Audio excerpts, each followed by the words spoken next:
pakai sambal. Cakep. Tiba-tiba mulut jadi panas. Presentasi dimulai dengan semangat. Semoga nggak bikin kalian ngantuk atau malas. Assalamualaikum warahmatullahi wabarakatuh. Perkenalkan, kami dari kelompok observasi perpustakaan sekolah pasca sarjana, dan saya sendiri yaitu Sutyana Tasya Zahra dari kelas 2. Saya Cahaya Diagianti Dan saya Halimut Sa'diyah. Kami ingin membahas atau menyampaikan hasil observasi yang kita lakukan pada hari Jumat kemarin di sekolah pasca sarjana perpustakaannya gitu. Jadi sekolah pasca sarjana itu tepatnya di mana sih? Di nomor 2. Tepatnya di psikologi samping. Anak UIN pasti tahu. Nah, jadi kita di sana itu mewawancarai apa ya namanya? Pustakawannya yang di sana. Setelah wawancarai kita mendapatkan beberapa informasi yang sebelumnya kita tidak tahu. Yang kita wawancarai itu apa sih? Yang pertama itu bagaimana struktur organisasi perpustakaan di sekolah pasca sarjana ini. Ya, baik.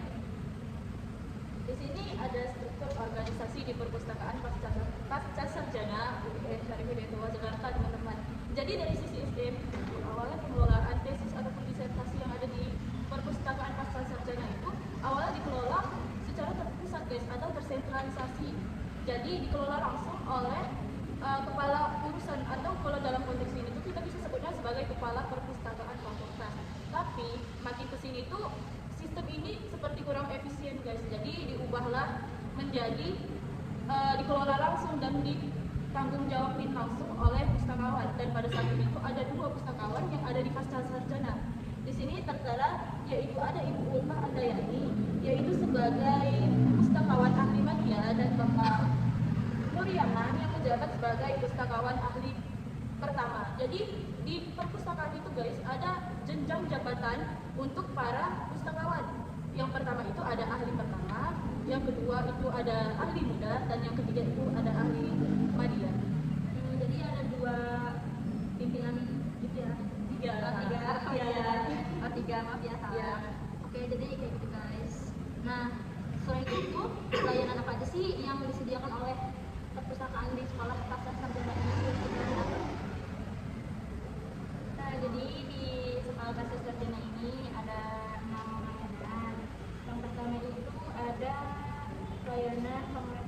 layanan sirkulasi. Nah, layanan sirkulasi ini mencakup kegiatan peminjaman, pengembalian, dan juga perpanjangan bahan pustaka. Nah, khusus di lingkungan sekolah pasca sarjana ini, bahan pustakanya itu dikelola berupa koleksi tesis dan disertasi.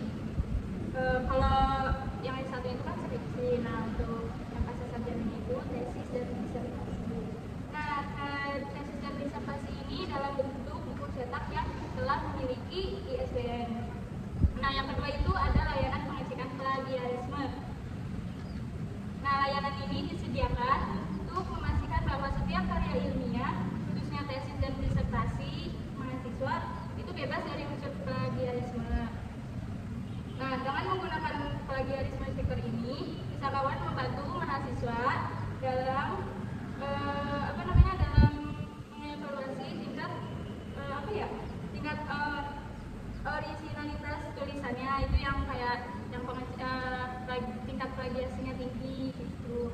Nah, yang ketiga itu ada layanan bebas pustaka. Nah, layanan ini itu diberikan kepada mahasiswa yang akan menyelesaikan studinya dan membutuhkan surat keterangan bebas tanggungan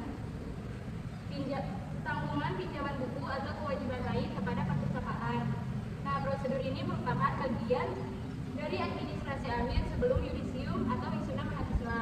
Yang keempat itu ada layanan orientasi perpustakaan. Nah, layanan ini diberikan secara reguler setiap tahunnya. Tujuannya itu untuk memperkenalkan fasilitas kampus, sistem pelayanannya, koleksinya, serta cara pemanfaatan kampus tersebut. Tata cara pemanfaatan perpustakaan tersebut. Nah, orientasi ini juga memperkenalkan sistem repositori dan juga layanan daring yang mendukung kegiatan belajar serta penelitian. Terus yang kelima ada layanan literasi informasi. Nah, meskipun belum dilakukan secara rutin, perpustakaan berupa penyelenggara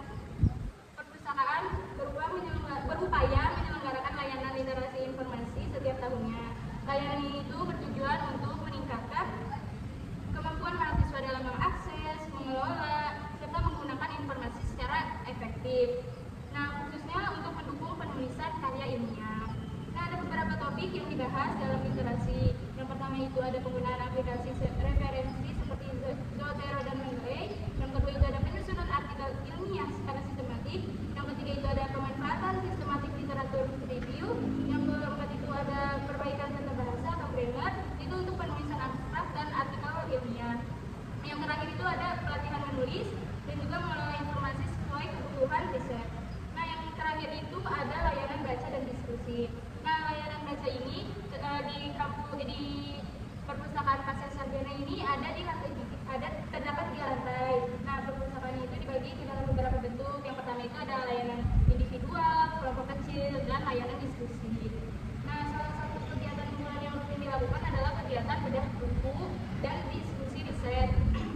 Nah, kegiatan ini dilaksanakan setiap hari Rabu dengan menghadirkan Profesor Dr. Mulyadi dan beberapa dosen lain yang ikut berdiskusi membahas buku atau karya ilmiah di perpustakaan. Selain itu, layanan-layanan di atas juga dijalankan melalui kerjasama dengan berbagai pihak, termasuk dosen pembimbing, koordinator program studi, dan juga stakeholder lain di lingkungan pasca sarjana.